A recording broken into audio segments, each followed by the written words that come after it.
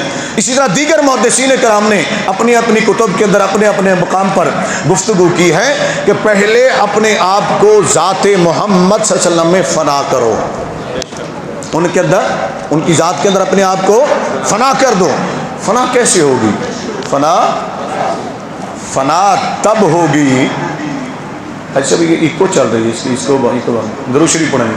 الصلاۃ والسلام علیک یا سیدی یا رسول اللہ وعلی آلک و اصحابک یا سیدی یا حبیب اللہ۔ الصلاۃ والسلام علیک یا سیدی یا رسول اللہ وعلی آلک و اصحابک یا سیدی یا رحمت للعالمین۔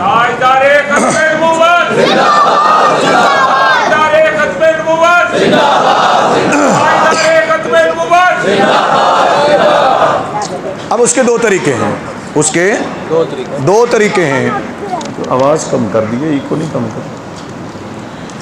اس کے 2 طریقے ہیں، یا تو ہمیں وہ سعادت حاصل ہوتی ہم صدیق اکبر کی طرح رضی اللہ تعالیٰ نبی کریم صلی اللہ علیہ وسلم کے ساتھ 2 دن 3 دن جتنے دن بھی تھے غار میں رہ جاتے، ٹھیک ہے نا، ایک تو یہ سعادت حاصل ہو جاتی۔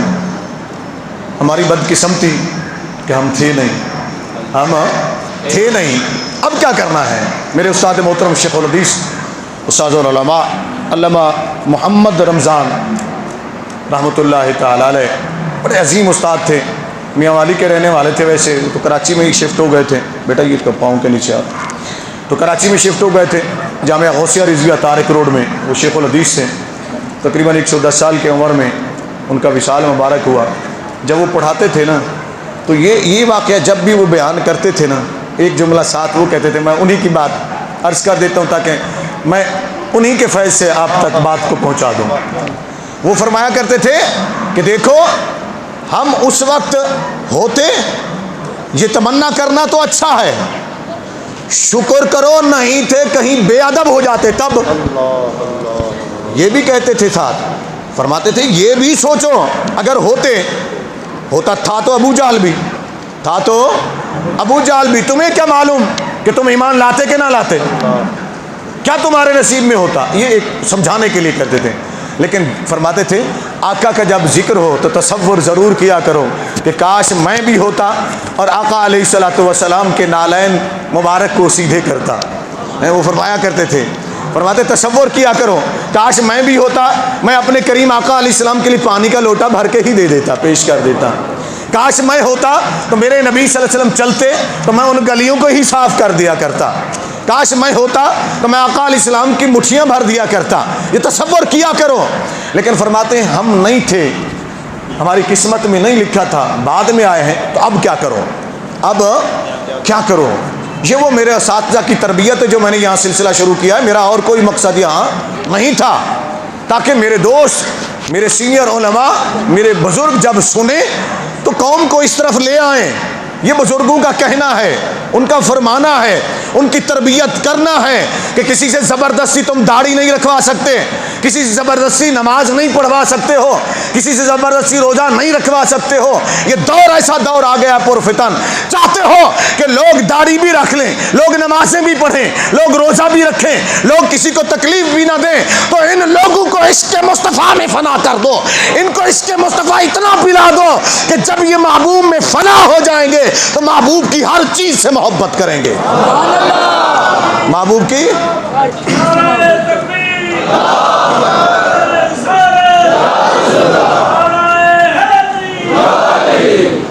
وہ کیا فرمایا کرتے تھے؟ وہ فرماتے تھے ایسا کرو. استاد محترم نے جو ہمیں چونکہ وہ صوفی بھی تھے، درویش بھی تھے، ٹھیک ہے نا، وہ ہمیں راتوں کو بیٹھ کر الگ سے پڑھایا کرتے. چند ہم دوست تھے جن کو الگ سے استاد پڑھاتے ہیں مخصوص. یہ علامہ صاحب جو کہ فاضل آدمی ہیں اور دیگر علماء کرام بھی بیٹھے ہوئے ہیں. اساتذہ کرام کا ایک طریقہ، جو صوفی مزاج استاد ہوتے ہیں نا، تو کچھ اسٹوڈنٹ کو وہ دیکھ لیتے ہیں کہ اس کا مزاج کیا ہے، ان کو پھر رات کو الگ سے بٹھاتے ہیں. الگ سے بٹھا کر وہ ہمیں اوپر، جو کمرہ تھا آپ کی رہائش نیچے تھی، لیکن ہمیں اوپر بلاتے سب کو. کوئی ہمیں تقریباً 6 سے 7 ساتھی تھے جنہیں اوپر بلا لیا کرتے تھے اور بیٹھتے، اور کبھی مصنوی شریف کہتے کھول لو، ایسے ہی فرماتے تھے کھول لو. جو بھی چیپٹر سامنے آ گیا، جو بھی باب سامنے آ گیا، اس کو شروع کروا دیتے تھے. اب کیا ہوا؟ انہوں نے فرمایا کہ دیکھو دوسرا طریقہ یہ ہے. دوسرا طریقہ، تنہا بیٹھے ہو، اکیلے بیٹھے ہو، تو آقا علیہ الصلوۃ والسلام کی اگر حسن و جمال آقا علیہ السلام کا، صورت آپ صلی اللہ علیہ وسلم کے جسم اقدس، دست مبارک، چہرہ اقدس، زلف مبارک، مبارک آنکھیں، مبارک بھویں، آپ صلی اللہ علیہ وسلم کے قدمین مبارک، سینہ اقدس، اگر تمہیں یاد ہے، توجہ ہے نا جی، اگر تمہیں یاد ہے تو پھر ایسا کیا کرو، آنکھیں بند کر کے بیٹھ جایا کرو اور یوں تصور کیا کرو کہ میرے آقا کی جو یہ بھویں ہیں نا، یوں تھیں جیسے چاند نے بل کھایا ہوتا ہے. چاند نے بل کھایا ہوتا ہے. حامیم ایسے تو نہیں کہا گیا نا جی. فرماتے ہیں اور اگر کبھی تصور کرو، تمہیں یاد ہو، تو آقا علیہ السلام کی پیشانی کا تصور کرو، کریم آقا علیہ الصلوۃ والسلام کی. کیا رب نے ایسے تو نہیں فرمایا والفجر؟ اس والفجر والی پیشانی کا تصور کیا کرو، چمکتی پیشانی کا. کیا فرماتے ہیں؟ جس کے بارے میں صحابہ کرام رضوان اللہ تعالی علیہ مجمعین بیان فرماتے ہیں، اگر ہمارے آقا کریم علیہ السلام کو پسینہ آ جاتا، اور ام المومنین عائشہ صدیقہ رضی اللہ تعالیٰ عنہ نے تو کمال کا نقشہ کھینچا ہے. وہ کیا بیان فرماتی ہیں؟ فرماتی ہیں ایک دن پیشانی اور رخساروں کا، آقا کریم علیہ السلام پیشانی اور رخساروں کا وہ تذکرہ کرتے ہوئے فرماتی ہیں سنو، ایک دن آقا علیہ الصلوۃ والسلام اپنے جوتے مبارک گانٹھ رہے تھے. کبھی یہ کام ہم نے کیا ہے؟ اپنے گھر کے کام کبھی کیے ہیں ہم تو اتنے نکمے ہو گئے کہ ہم کہتے ہیں ہمارے نوکر چاکر ہو تو وہ کام کریں. گھر کے کام کاج کرنا سنت رسول ہے صلی اللہ علیہ وسلم، کر لیا کرو، بڑا فائدہ ملتا ہے. بہرحال آقا کریم علیہ الصلوۃ والسلام کے بارے میں کیا بیان فرماتے ہیں؟ حضرت صدیقہ رضی اللہ تعالیٰ عنہ. اوہ گلاس ادھر رکھ دیا آپ نے بھر کے. چلیں، ام المومنین صدیقہ فرماتی، میں نے دیکھا کہ گرمی کا موسم تھا. اب ذرا غور سے سنیے گا، آقا علیہ الصلوۃ والسلام کے بارے میں وہ بیان فرماتی، گرمی کا موسم تھا، آقا علیہ السلام جوتے گانٹ رہے تھے، آپ صلی اللہ علیہ وسلم نے تہ بند باندھا ہوا تھا اور بیٹھے ہوئے تھے. میں نے دیکھا میرے نبی کو پسینہ آیا، میرے نبی کو پسینہ آیا، گرمی کا موسم، پسینہ آ رہا ہے. فرماتی پسینہ جب آتا ہے نا گرمی کو، چہرے پر بھی آئے تو قطرے آ جاتے ہیں، ہم تو صاف کر لیتے ہیں نا فوراً کپڑے سے، ٹشو سے صاف کر لیتے ہیں، لیکن وہ قطرے نما بن جاتے ہیں، ایسے بہنے لگ جاتے ہیں. کہتی ہے، فرماتی ہے کہ قطرے نما بننے لگے. جب وہ بہنے لگے چہرے کے اوپر، پیشانی کے اوپر، تو مجھے یوں لگا جیسے چاندی کی سراہی ہو. چاندی کی سراہی جس کو کہتے ہیں، وہ چھوٹا گھڑا کہہ لیں، ہم چاندی کا گھڑا کہہ لیں، وہ چاندی کا گھڑا، چاندی کی سراہی ہو اور اس میں گولڈن کلر کیا گیا ہو، گولڈن کلر کیا گیا ہو اور اس پر پانی کے قطرے گر رہے ہوں. فرماتی ہے وہ اتنا سونی نہیں لگتی جتنا میرے آقا سونے لگ رہے تھے، جتنے میرے آقا خوبصورت لگ رہے تھے، میرے کریم آقا علیہ السلام خوبصورت لگ رہے تھے. محبت و عشق مصطفیٰ کیا ہے؟ تو یہ ہمیں سمجھاتا ہے محمد الرسول اللہ صلی اللہ علیہ وآلہ وسلم. پہلے محمد صلی اللہ علیہ وسلم کو، پہلے ان کو تو سمجھ لو نا، ان کا دامن تو تھام لو نا. جب ان کا دامن تھام لو گے، ان کے نقش قدم پر چلو گے، ان کی اطاعت کرو گے، ان کے ساتھ وابستہ ہو جاؤ گے، تو پھر تمہیں آگے فیضان ملنا بھی شروع ہوگا اور پھر تمہارا تعلق اللہ سے بھی قائم ہو جائے گا. اب صدیق اکبر کیسے، یہ فیض کیسے حاصل ہوتا ہے؟ ذرا میں تھوڑا سا اس کی بھی عرض کر دوں، میں نے تذکرہ کر دیا تو تھوڑا سا وہ میں عرض کر دوں. سیدنا صدیق اکبر رضی اللہ تعالیٰ عنہ جب غار میں نبی کریم صلی اللہ علیہ وسلم کے ساتھ رہے نا، 3 دن بعض نے کہا، بعض نے 4 دن کہا، لیکن 3 دن زیادہ مشہور رہے غار کے اندر. جب باہر نکلے نا نبی کریم صلی اللہ علیہ وسلم کے ساتھ چلے، یہاں ایک روایت ہے جس کو علماء نے لکھ تو دیا، کچھ علماء نے اس کی جا کر آگے بیان بھی کیا، اس کی وجہ بیان کی ہے انہوں نے، لیکن اس میں زیادہ تر صوفیاء کرام تھے کہ سیدنا صدیق اکبر اور آقا کریم علیہ الصلوۃ والسلام جب مدینہ المنورہ کے قریب پہنچے، اس کا تذکرہ میں کر چکا ہوں، سن چکے ہیں آپ، لیکن اس کی وضاحت دوسرے انداز میں یہ ہے، یہ سن لیں ذرا غور سے، کہ جب وہاں پہنچے نبی کریم صلی اللہ علیہ وسلم صدیق اکبر رضی اللہ عنہ، تو لوگ دونوں کو دیکھ کر انہیں سمجھ نہیں آ رہی تھی اس میں محمد صلی اللہ علیہ وسلم کون ہے اور ابو بکر صدیق کون ہے۔ رنگ چڑھ گیا تھا۔ توجہ ہے نا، یہ علماء بیان کرتے ہیں، کتب کے اندر لکھا ہوا ہے۔ اس کی وجہ کیا ہے؟ اس کی وجہ کیا؟ انہوں نے کہا جی پہلے تو تھے نا باہر، کبھی مل لیتے کبھی چلے جاتے، لیکن آج جب ہجرت کر کے چلے غار کے اندر آئے، 3 دن تک نبی صلی اللہ علیہ وسلم کے ساتھ رہے، میرے آقا کے قدموں میں تھوڑی دیر پتھر آ جائے تو اس پر بھی نقش قدم مصطفیٰ بن جاتا ہے۔ یہ تو انسان تھے نا صدیق اکبر، جب صرف غار تھی اور کوئی تھا نہیں، اور حسن و جمال مصطفیٰ تھا، وہ سراجم منیرہ روشن تھا، وہ جس سے گلیاں روشن ہو جایا کرتی تھی، تو صدیق اکبر کی گود میں آقا سر رکھ کر سویا کرتے۔ صدیق اکبر مسلسل جب چہرہ مصطفیٰ کو تکتے رہے تو عکس مصطفیٰ کا پرتو کمال بن گئے، اس کا مظہر کامل بن گئے۔ اب لوگوں نے دیکھا تو وہ ان کو صورت صدیق میں صورت محمد نظر آنے لگی۔ رنگ چڑھ گیا ہے، رنگ چڑھ گیا۔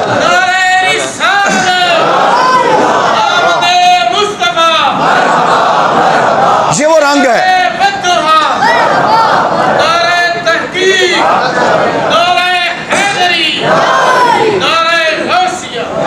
تو وہ عکس، وہ تجلیات میرے کریم آقا علیہ الصلوۃ والسلام کی جب ملی تو صدیق اکبر بھی کمال کا ان کا حسن ہو گیا۔